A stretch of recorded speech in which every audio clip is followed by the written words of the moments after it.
দিয়েছি, তেল দিয়েছিলাম, তেলটা গরম হতে আলু দিয়ে দিয়েছিলাম। এবার আলুটা ভাজতে দিয়েছিলাম, হালকা ভাজা হয়েছে এক সাইডটা, আবার উল্টে দিয়েছি, আরও এক সাইডটা ভেজে নেব। আলুটা ভাজা আছে, আমি পরিমাণ মতো অল্প কালো জিরে দিলাম। আলুটা ভাজা হয়ে এসেছে,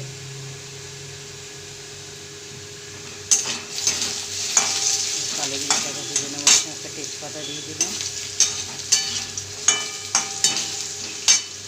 দুটো কাঁচা লঙ্কা ফাটিয়ে দিলাম,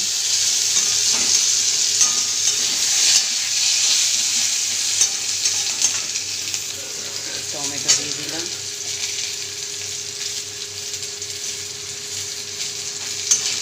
এটাকে ভালো টমেটোটাকে ভেজে নেব। আদা পেস্ট দিয়ে দিলাম খানিকটা, মশলাটাকে আদাটাকে ভালো করে ভেজে নেব এর সঙ্গে। তো আদার সঙ্গে আলুটা ভেজে নিয়েছি, এবার হলুদ দিয়ে দেবো পরিমাণ মতো, লঙ্কা গুঁড়ো দিয়ে দেবো পরিমাণ মতো। আদার সঙ্গে ভালো করে ভেজে নেব মশলাটাকে।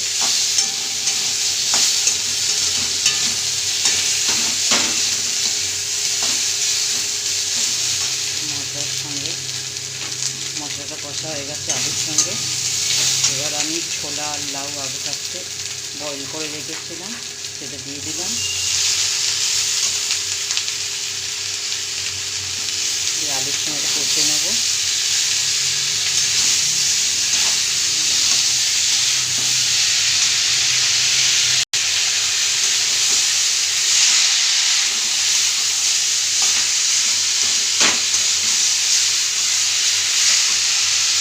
কষা হয়ে এসছে মশলার লাউটাকে, এবার নুন দিয়ে দিলাম পরিমাণ মতন।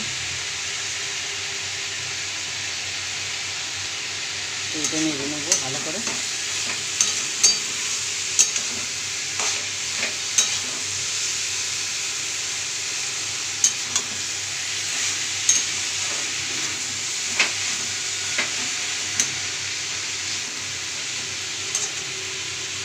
কিছুক্ষণ ঢেকে রাখবো।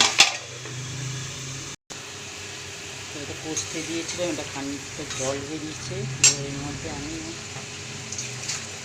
অল্প করে জল দেবো আলুটা সেদ্ধ হয়ে যাওয়ার জন্য।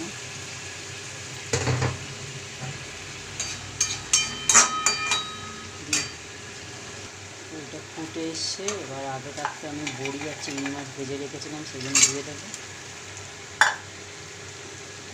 দিয়ে এটা ভালো করে নেড়ে নেব।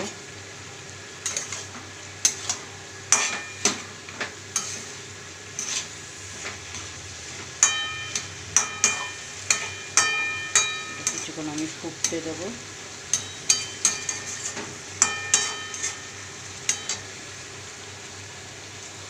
ফুটতে দিয়েছিলাম, এটা এবার আমি নেড়ে নেব।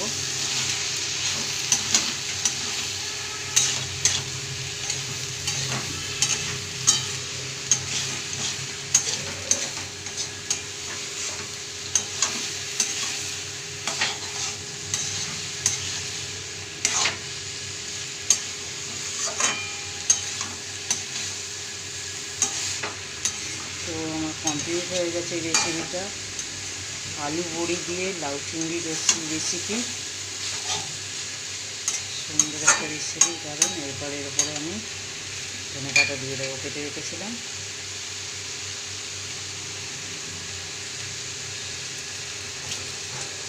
এটাকে দিয়ে ভালো করে নেড়ে নেব।